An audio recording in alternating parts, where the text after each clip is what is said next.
हर हर महादेव। ओम नमः शिवाय। हिंदू पंचांग में प्रदोष व्रत का बहुत ही बड़ा महत्व है। पंचांग के अनुसार इस वर्ष का अंतिम प्रदोष व्रत 28 दिसंबर को रखा जाएगा। यह व्रत पोष माह के कृष्ण पक्ष की त्रयोदशी तिथि को रखा जाएगा। यह साल का आखिरी प्रदोष व्रत होगा। इस दिन भगवान शिव के साथ ही उनके पूरे परिवार की पूजा की जाती है। शनि प्रदोष के दिन शनि देव की प्रिय वस्तुओं का दान करने से उनकी कृपा प्राप्त होती है। हिंदू धर्म में प्रदोष व्रत का विशेष महत्व है। धार्मिक मान्यताओं के अनुसार इस व्रत को करने से मनोकामनाएं पूर्ण होती है। इसी दिन भगवान शिव की पूजा की जाती है। जब प्रदोष व्रत शनिवार को पड़ता है तो उसे शनि प्रदोष व्रत कहा जाता है। शनि प्रदोष व्रत 28 दिसंबर 2024 को रखा जाएगा। शनि प्रदोष व्रत के दिन सेठ सेठानी से जुड़ी व्रत कथा का पाठ किया जाता है। आइए श्रवण करते हैं शनि प्रदोष व्रत की कथा का। गगाचार्य ने कहा, हे महामते, आपने शिव शंकर प्रसन्नता हेतु समस्त प्रदोष व्रतों का वर्णन किया। अब हम शनि प्रदोष विधि को सुनना चाहते हैं, सो कृपा करके सुनाइए। तब सूत जी बोले, हे ऋषि, निश्चयात्मक रूप से आपका शिव पार्वती के चरणों में अत्यंत प्रेम है। मैं आपको शनि त्रयोदशी व्रत की विधि बतलाता हूँ, सो ध्यान से सुनिए। पुरातन कथा की एक निर्धन ब्राह्मण की स्त्री दरिद्रता से दुखी हो शांडिल्य ऋषि के पास जाकर पहुंची। हे महामुने, मैं अत्यंत दुखी हूँ, दुख निवारण का उपाय बताइए। मेरे दोनों पुत्र आपकी शरण में हैं। मेरे ज्येष्ठ पुत्र का नाम धर्म है, जो कि एक राजपुत्र है, और लघु पुत्र का नाम शुचिव्रत है।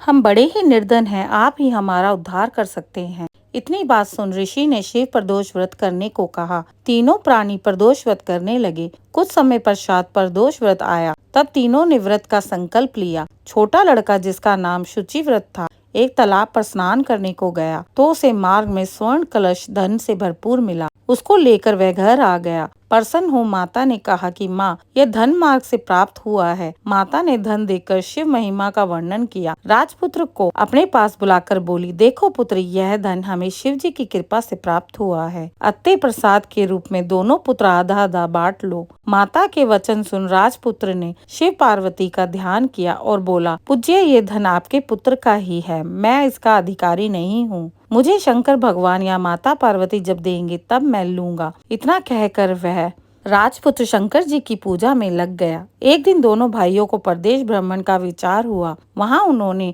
अनेक गंधर्व कन्याओं को क्रीड़ा करते हुए देखा। उन्हें देख शुचिव्रत ने कहा, भैया, अब हमें इससे आगे नहीं जाना। इतना कह शुचिव्रत उसी स्थान पर बैठ गया।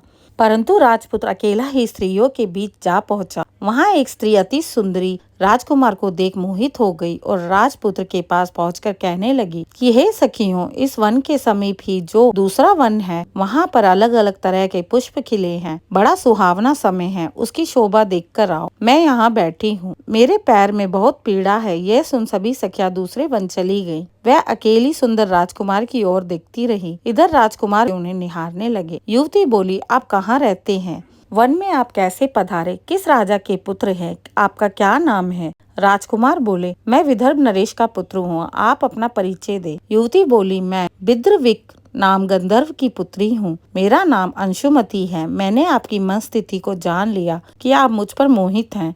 विधाता ने हम दोनों का संयोग मिलाया है। युवती ने मोतियों का हार राजकुमार के गले डाल दिया। राजकुमार हार को स्वीकार करते हुए बोले, हे भद्रे, मैं आपका प्रेमो उपहार स्वीकार करता हूँ, लेकिन मैं निर्धन हूँ। राजकुमार के इस वचनों को सुनकर गंधर्व कन्या बोली कि मैं जैसा कह चुकी हूँ वैसा ही करूँगी। अब आप अपने घर को जाएं। इतना कहकर वह गंधर्व कन्या सखियों से जा मिली। घर जाकर राजकुमार ने शुचिव्रत को सारा वृत्तांत बताया।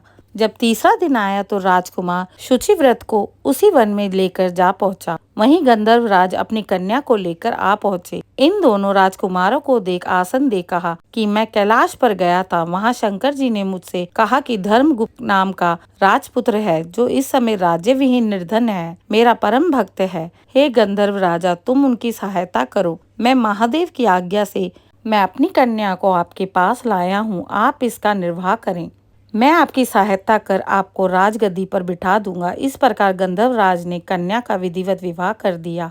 विशेष धन और सुंदर गंधर्व कन्या को पाकर राजपुत्र अधिक प्रसन्न हुए। भगवान की कृपा से उन्हें समयोपरांत अपने शत्रुओं का दमन करने के लिए और राज्य सुख भोगने का अवसर मिला। हर हर महादेव। ओम नमः शिवाय। आज की कथा यहीं संपन्न होती है। मेरे साथ कथा के अंत तक बने रहने के लिए आपका धन्यवाद। मेरे चैनल को लाइक और सब्सक्राइब करना ना भूलें।